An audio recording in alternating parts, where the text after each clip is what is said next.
This video is the fourth and final episode in our series, where we'll be showing you how to run the 100 meters from start to finish, with this episode detailing how to execute the 60 to 100 meter segment of the race. In the last episode, I spoke about how the 40 to 60 meter segment should be a phase where you're in full upright running throughout, while also still being in the acceleration phase of the race. From 60 to 80 meters is where the majority of athletes who execute the race properly will hit their top speed, although as I mentioned in the last episode, Marcel Jacobs managed to hit his top speed at 85 meters in the Tokyo Olympic final where he won gold. In the recent Olympics final, we saw Letsile Tebogo hit his top speed around 74 meters, while the other 7 athletes in the field hit theirs between 62 and 66 meters. In the last episode, I spoke about Lyle's patience when building up his speed, and even though Lyles hit his top speed earlier than Tebogo in this race, Lyles managed to reach a higher top speed, which is a metric that tends to have a considerable bearing on who wins the race. This means that you don't need to try to extend your acceleration beyond 70 or even 80 meters, so long as you can reach your highest top speed potential and maintain as much of it as possible for the remainder of the race. Once an athlete has reached their top speed, they should make a conscious decision to relax for the remainder of the race without attempting to pick up any more speed. Athletes can practice this in training by doing 100 meter sprints, and once they begin to feel like the speed they're moving at has stagnated as opposed to them still getting faster, they should relax their body to try to achieve a feeling of effortlessness. Of course, they shouldn't start to become careless with their form or weaken their foot strike to the point of decelerating, but the conscious focus of pushing that was felt earlier in the race can now be reduced to a point allowing your muscles to work in unison. Once an athlete can achieve this feeling in training, they can take note of the point on the track or number of steps into the race where it happens for them,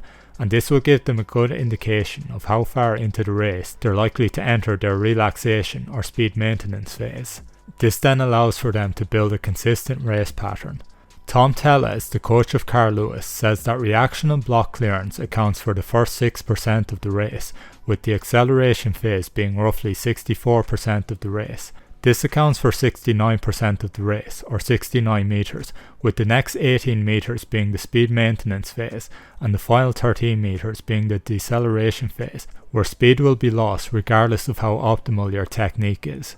To give a broader range to his percentage base outline, Tellez did also note that you reach maximum velocity anywhere between 60 to 70 meters.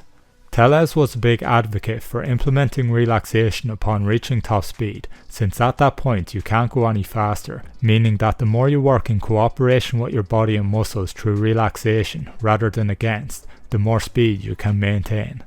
In the last episode, I spoke about a forceful arm swing being useful in the 40 to 60 meter segment of the race to help you build momentum, and while you still want to keep good speed and form with your arm swing after you've hit top speed, you can afford to relax your arms a bit more as it helps with relaxation throughout your whole body. Tellez has stated that your arm swing controls your step length and step turnover, so making sure that both your arms and legs are in sync while keeping your arm stroke smooth in the speed maintenance phase of the race is crucially important. Another thing to note is that taking deep controlled breaths rather than short rapid breaths can help with your body control and relaxation, as well as allow you to get enough air intake while your body starts to tire.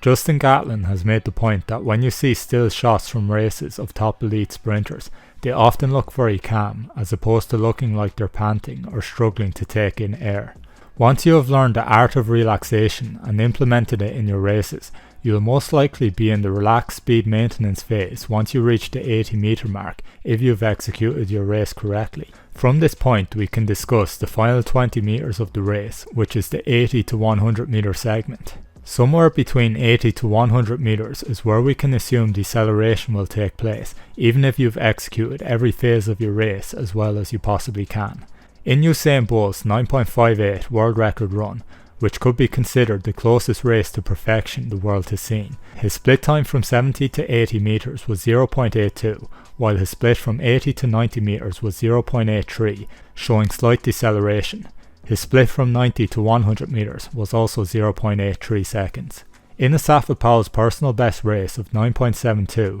which is considered by many to be the best executed race ever in terms of sprinting technique, his split from 70 to 80 meters was 0.84, while his split from 80 to 90 was 0.86, and 90 to 100 was 0.88.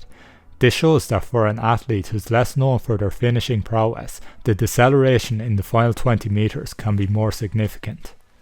The final 20 meters of the race is the segment where you simply try to continue what you've been doing throughout your speed maintenance phase and try to avoid any mistakes that might slow you down unnecessarily. Mistakes that can slow you down include losing relaxation and tensing in an attempt to get to the line quicker when it has the opposite effect, as well as leaning forward or reaching for the line, which can cause your knee to be bent during each foot strike, which actually works as a braking force as it's absorbing the force you intend on transferring to the ground and leading to longer ground contact times. Typically in the final 10 meters, the athlete who can stay the most mentally composed and resist the temptation to lean forward excessively will suffer the least deceleration, thus have a good chance of getting to the line first if their opponent's form is breaking down. Tom Tellez says that he doesn't coach athletes to lean at the line and instead says that they should perform it solely on instinct. While there are contrasting views on whether athletes would be faster by maintaining form the whole way through the line